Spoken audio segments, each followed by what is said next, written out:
Bon, à la base, moi, je les aime bien les Allemands. Surtout depuis qu'ils ont perdu à l'euro. Mais là, leur gouvernement, les gars, il fait n'importe quoi.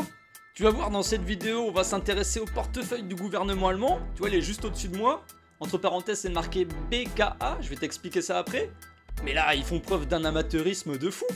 J'ai l'impression que, vu qu'on est au mois de juillet, tout le monde est parti en vacances, ils ont embauché un stagiaire, et lui, il fait mumuse avec les bitcoins du gouvernement. Enfin, c'est l'impression que ça donne. Donc, on va regarder ce qu'ils ont fait. Tu vas voir que c'est rigolo. Et ça fait peur aussi, hein. On va pas se le cacher. Donc, je vais essayer de t'expliquer ça dans cette vidéo, donc reste bien jusqu'à la fin, c'est parti. Alors, cette histoire, elle commence au tout début de Bitcoin, en fait. Tu sais qu'il y avait beaucoup de Bitcoin sur le dark web et c'était pas forcément utilisé pour des bonnes raisons. C'était beaucoup de choses illicites. Mais ça, c'était au début de Bitcoin. Et du coup, en Allemagne, ils ont une cellule spéciale, le BKA, Bundeskriminalamt. Putain, je me suis entraîné à le dire et j'ai réussi, je suis content. Et cette police criminelle, eh bien, elle a saisi énormément de Bitcoin aux criminels du cyberespace. Et ils en avaient amassé près de 50 000. Mais là, vu que 50 000 bitcoins, ça représente quand même un bon paquet d'argent, et avec la montée des cours, ils se sont dit, on va peut-être commencer à vendre nos bitcoins qu'on a saisis il y a quelques années. Ah, c'est sûr que c'est hyper rentable pour eux, hein. Franchement, bravo. Donc là, je suis sur le site de Arkham, et ils traquent en fait les wallets du gouvernement allemand. Tu vois, c'est des gros chiffres, hein. Alors, il y a un truc que je comprends pas, parce que ils mettent qu'ils ont à peu près 40 000 bitcoins encore ici, tu vois. Mais juste au-dessus, dans les holdings, on est à 22 000 bitcoins. Ce qui représente en ce moment 1,3 milliard de dollars. Aïe aïe aïe, ça fait beaucoup. Donc, comme je te disais, ils sont en train de liquider leurs bitcoins. Alors, on ne sait pas combien ils vont en liquider, mais en ce moment, les portefeuilles, ils bougent. Regarde ça. Tu vois, tout en bas, il y a 4 heures. Pour te dire, je tourne la vidéo le 9 juillet. Ils ont envoyé 400 bitcoins chez Kraken. Ouais, parce que le gouvernement allemand, il s'est dit, la meilleure solution pour vendre les bitcoins, eh bien, c'est d'aller sur un échange centralisé. Comme nous. Je crois que c'est le stagiaire, hein, vraiment, il réfléchit comme nous.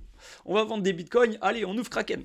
Ensuite, ils ont d'autres portefeuilles, ils envoient 200 bitcoins. Alors ça, je sais pas ce que c'est comme portefeuille, on va aller voir. Ah bah, il y a déjà plus rien dessus. C'est un portefeuille de transition, j'ai l'impression, tu vois. Les 200 bitcoins sont arrivés, ils sont repartis 1 heure après. Sur cette adresse. On va aller voir. Donc là, c'est pareil.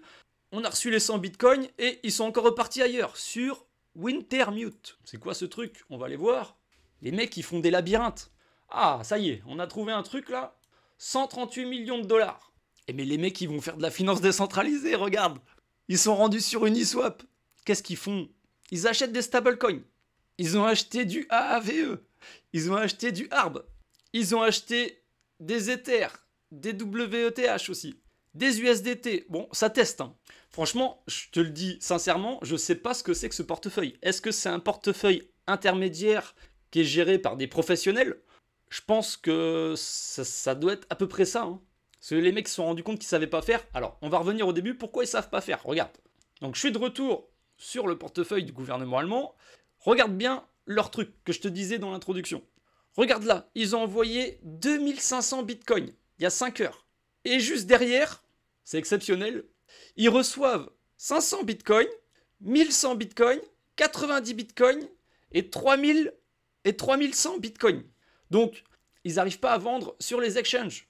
Regarde, j'ai trouvé un tweet de CoinSharp, vraiment excellent, je te le recommande, tu peux les suivre sur Twitter. Après que le gouvernement allemand ait transféré plus de 1000 bitcoins aux bourses et teneurs de marché, donc les exchanges, près de 3000 bitcoins sont revenus de Coinbase, Kraken et Bitstamp. Et voilà, donc d'après CoinSharp, eh bien, ils auraient renvoyé les bitcoins parce qu'ils étaient incapables de les vendre dans la fourchette de prix voulue. Ouais, quand tu as énormément de liquidités, si tu mets un ordre limite, il va falloir taper dedans, hein. Donc, une des solutions qu'ils pourraient trouver, c'est de vendre en OTC. Donc, c'est over the counter, c'est-à-dire de gré à gré. Il n'y a pas besoin d'un exchange. Tu trouves une personne qui a les moyens de t'acheter tous tes bitcoins et tu fais une transaction comme ça, hein, limite dans la rue, tu vois. Je te donne 5000 bitcoins, tu me donnes quelques millions de dollars et puis voilà, histoire close. Et c'est justement ce qu'a proposé Justin Sun. Donc lui, c'est le mec qui a fondé la blockchain Tron, ou Tron, je sais pas comment on dit. C'est une blockchain où il y a très peu de frais, Il y a énormément de volume, beaucoup de wash trading. Moi, j'évite de traîner là-dessus, j'ai pas trop confiance à ce mec-là. Enfin bref, parenthèse fermée.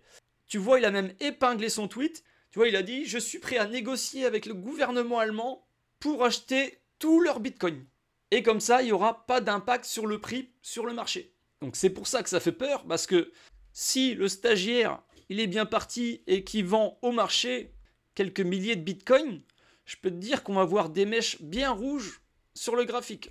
Ça c'est sûr. Parce qu'il n'y aura pas assez de demande en face pour acheter tous les bitcoins. Donc je pense que quand même, ils sont assez malins pour vendre en limite, mais même en limite, ils ont des problèmes. Alors moi, je ne sais pas s'ils vont réussir à tout liquider, je ne sais même pas s'ils ont prévu de tout liquider, mais on ne peut pas dire qu'ils n'essayent pas. Donc en ce moment, le marché, là, il est très tendu parce qu'on a cette épée de Damoclès au-dessus de la tête.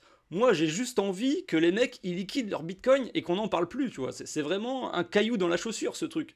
Les mecs, ils ont eu des bitcoins à pas cher, et aujourd'hui, ils nous embêtent parce que ils veulent tout liquider.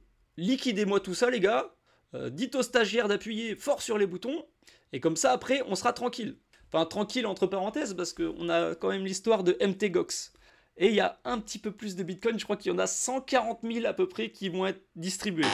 Mais bon, ça c'est autre chose. Toutes ces news, bien, le marché a pas l'air de les prendre vraiment bien. Donc, je sais pas combien de temps ça va durer, mais voilà, je voulais te partager ça, c'est mois de juillet, on est un peu plus smooth. Bien sûr, moi je regarde ça d'un œil très lointain, j'ai pas forcément toutes les infos. Prends pas ce que je te dis au pied de la lettre, hein. En plus, tu vois, je suis un peu moqueur. Donc tu peux vérifier, je vais te mettre les adresses de Arkham en description, comme ça tu pourras les fouiller par toi-même et te faire vraiment ton propre avis. Si cet été t'es un peu comme moi, que t'es pas trop proche des graphiques et tout, eh bien je te propose de me suivre sur Instagram. Mon compte c'est Mission Web 3, c'est pareil, je le mets aussi en description et je partagerai un peu en story cette histoire d'allemand et de bitcoin. Lâche-moi un like, abonne-toi si t'es toujours pas abonné et moi je te dis à la prochaine vidéo.